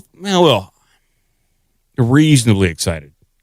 I have cautiously optimistic on my expectations for Shatner singing this. His interpretation of doing Black Sabbath might be amusing. It's not something you're going to keep going back to. It's a novelty. It'll be passed around. It'll be very meme worthy. It has a 94-year-old guy. I like it. Ridiculous. Now, do you think is he going to do live versions of these at some point? Is he going to tour? Is he going to do pop-up concerts? It's tough to tour. Oh, it is tough. It's tough on him. He's 94. Yeah. Is he going to need the Axl Rose style chair? Probably. I mean, when I had my picture with him, he was sitting down. It's tough. It's tough to stand all day and to perform metal. It really takes it out of you. I don't think we're going to get any full-blown concert. You might get one song You might get one song. I'm sure Zach Wilde is going to be in here. You're going to get Zach Wilde. You're probably going to maybe have Dave Mustang. You may not get James Hetfield. You might get Kurt Hammond. Like he's always looking for something to do. Well, it's true. He said he's going to be 35 musicians, or 35. What do you say? He says metal icons. Yes. So they probably don't have that lineup put together yet, because for some reason he announced this now for something that's coming out later in the year or maybe even next year. So it is a little strange. He's like, it's almost kind of like you wrote a script and you attached a director. Like I attached Tarantino. It's like, oh, wow. But Tarantino never agreed to anything. It's probably musicians that they're not touring right now. It's like, sure. I'll hang on. I'll sign into this. Oh, it says right down here. Shatner has previous experience working with metal artists such as Zach Wilde, Richie Blackmore, Deep Purple, Wayne Kramer, MC5, Henry Rollins, and Michael Schenker. I'm not sure who Mike. Do you think Henry Rollins is going to do actual music or just poetry? He has a very similar vocal style to Shatner. He does. In fact, it was a gifted guitar from Wilde that served as a deeply motivating gesture in regards to this unexpected musical direction. So yeah, Zach Wilde's signing back up. Now that Ozzy's gone, Zach Wilde is he's touring, and he's looking to get his name still in the headlines. So this will do it. So okay, I like it. Cautiously optimistic, and we'll see what else you got over there, Cratchit. Here we go. We're gonna make it happen. They have the same birthday as Adolf Hitler.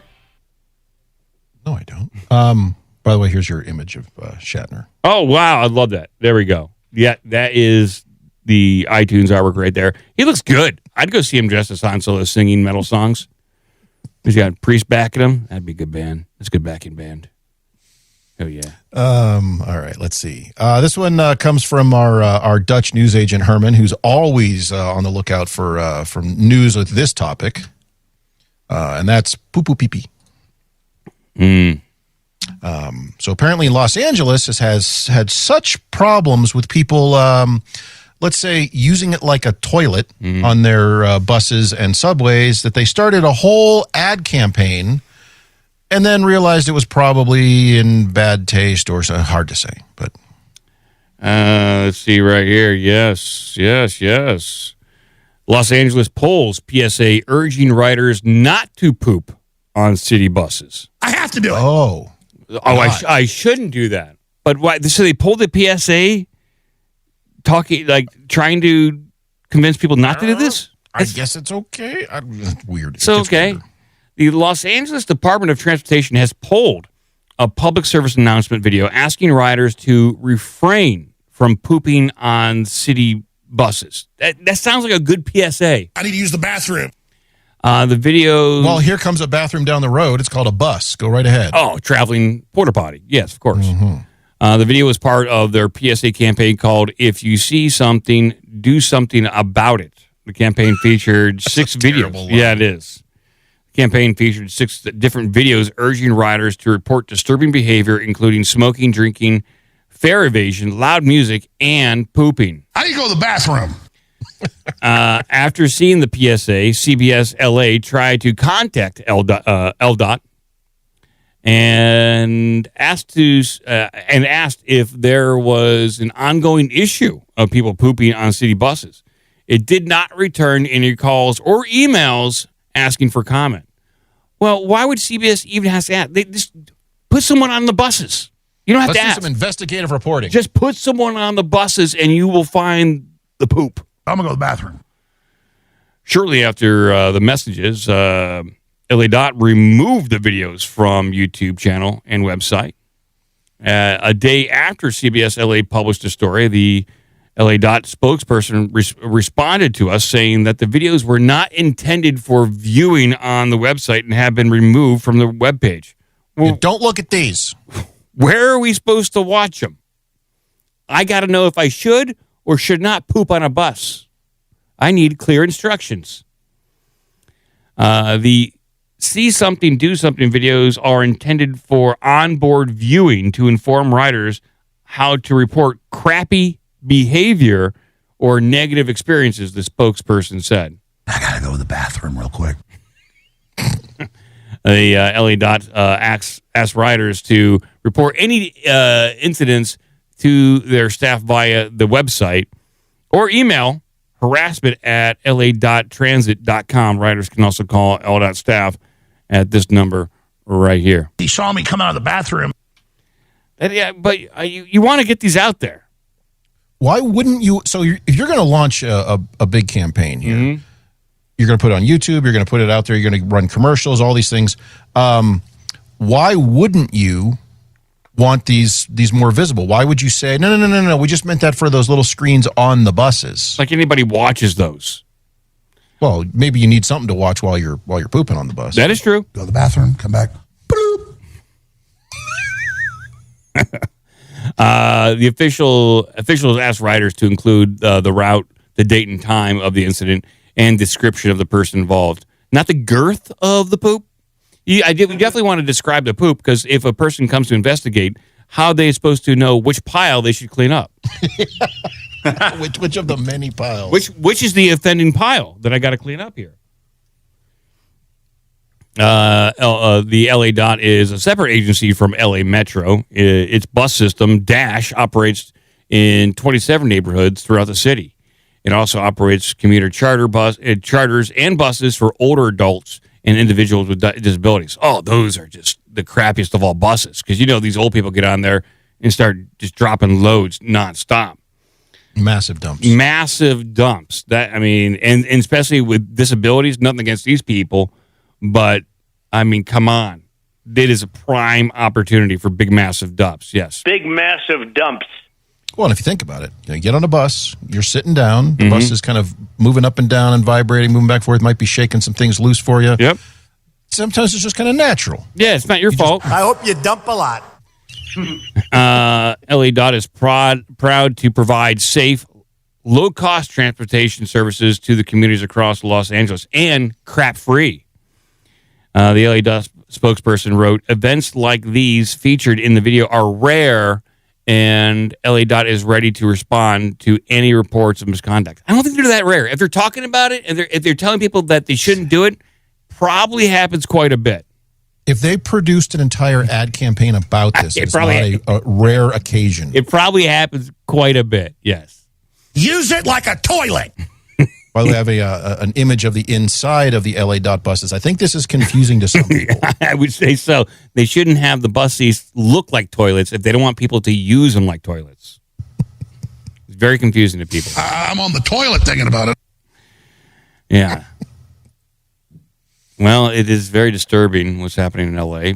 I suspect what happened is somebody thought they need to, this got far enough for them to produce a full ad campaign about this.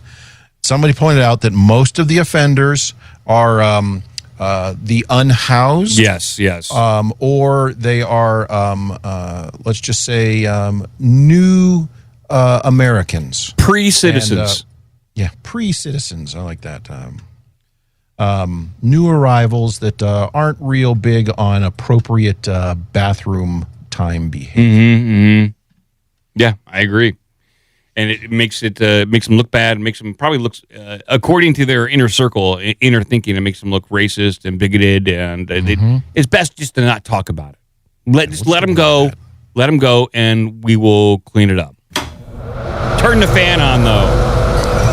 Open a window on the bus. Yeah, just install fans on the buses. It's easier. And toilet paper rolls. Just like every seat has its own toilet paper dispenser. It's just easier just that way to not offend anybody. No, that's going to cause problems because, like Joe says, they're just going to throw that on the ground. Just hose everyone off when they leave the bus, Just have little misters. Yeah, just have a little hose their behind. Freshen them up. All right, Crutch, one last story before we get the heck out of here.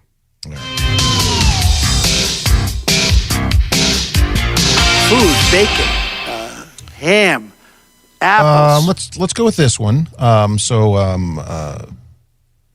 Interesting little. Oops, let me put this in the right channel. Right here.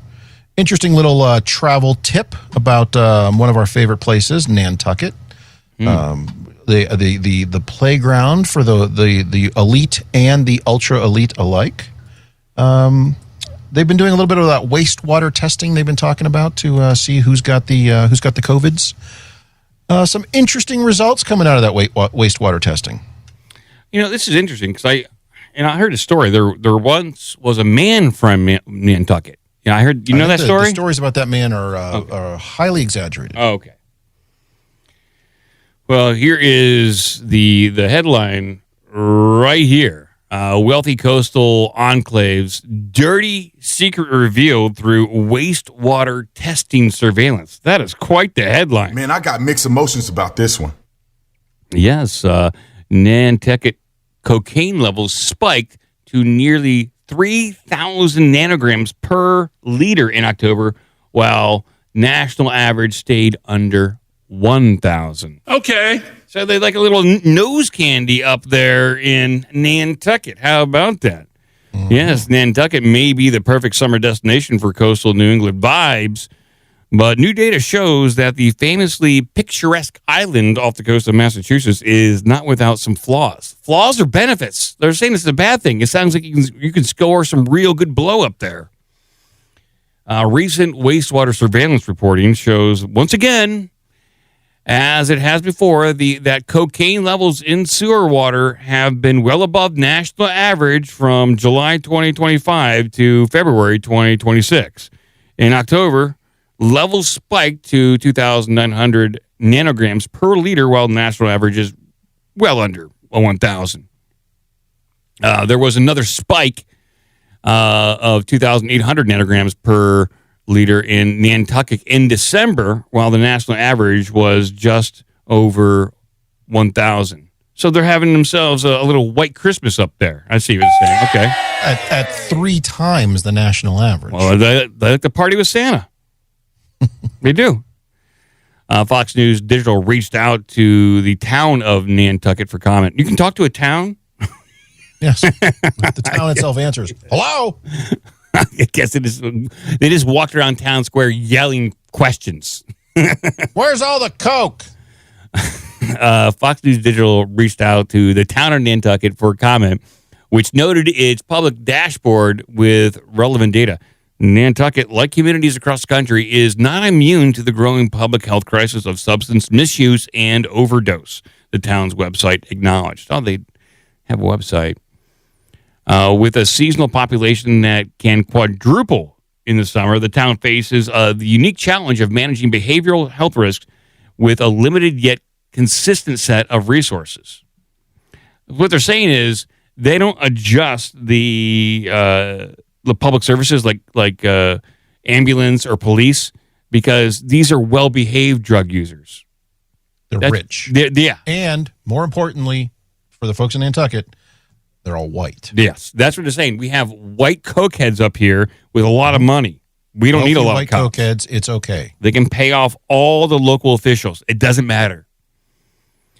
There was an average of 40,000 visitors on most days in July, with peak days welcoming above 60,000, according. That's a lot of cokeheads. Okay.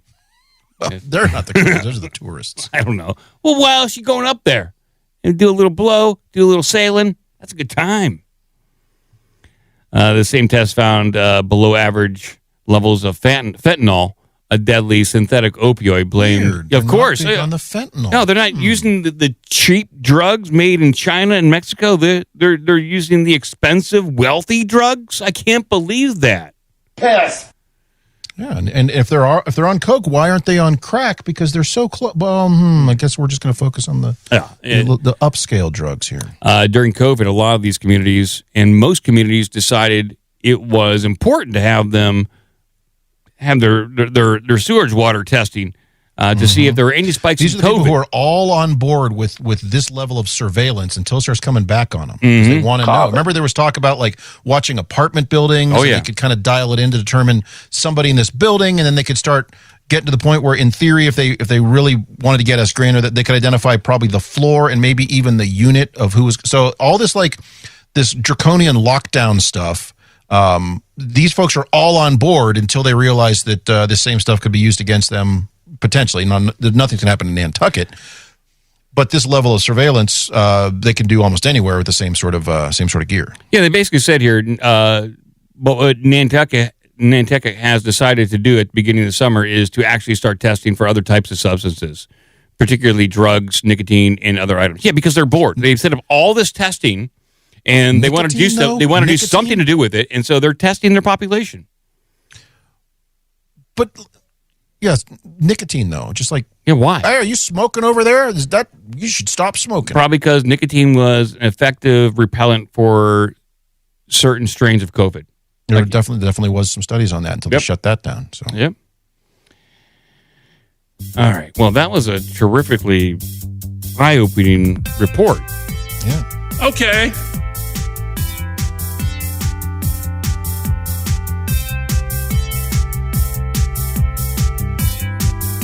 Well, hey, everyone, thank you for hanging out. I made it through. I'm going to pass out. I jacked myself up with caffeine. Coffee. I said coffee. I can't even talk. I'm so out of it. But I appreciate when are you off on call? Tuesday. Oh, good Lord. Yeah. Hilarious. It's a 24-hour thing. I get paged. And when I get paged, I got to go respond. So hopefully I'll get some sleep here today. And then I'll get more rest tomorrow. And I don't know. Just forward all your pages to Joe. He'll make him do the captchas. Yeah. By the way, Joe, I wanted to tell you, I'm watching that series on Prime, Fallout. Have you watched that? I watched a couple. Yeah. I see. I was the same as you. I just watched a couple. But now that I'm more into it, based on the Fallout video game, I think they did a really good job. And the plot really unwinds. They've done a really good job at making an interesting kind of overall world building. They've done a good job at keeping it true to the video game. All right. Okay. I don't know if I have that service. Yeah, I have it. We were watching Pluribus. Did we talk about that? Yeah, it's good. I'm waiting for it to come back. Yeah, it was a good show. It was really good. I love it. There's a bunch of YouTube channels that are using AI to tell the in-between stories. And a lot of these are far better than like any of the prequels, any of the side quests or whatever you want to call it. They're really good. I love it. I'll have to check it out. Seinfeld clips the other day. The AI Seinfeld clips are great. That was great. Yeah, I love seeing George dropkick Jerry. Jerry seeing the magic people coming out of the sewers. Yeah, that's good too. Yep, that's the one. And it wasn't Kramer talking about Building 7. Yes. Oh, that Kramer. Yeah. Well, the alternative media, Jerry. That's where you hear the truth. Got a crazy call. Well, thank you, Joe. Thank you, Cratchit Shablagoo, everyone. Keep watching the skis. It's disclosure week, unless we go to war with Iran. The alternative because if anyone had said anything to me at all when I first started here, that sort of thing. Cousin Jeffrey is switching parks. Starting tonight, we're having a little sales contest. Would you believe when I was 18, I had a silver dollar collection?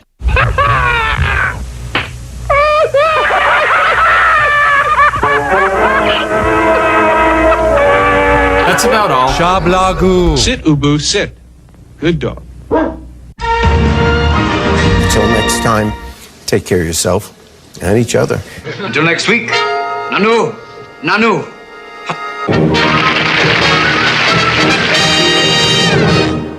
This is getting weirder and weirder.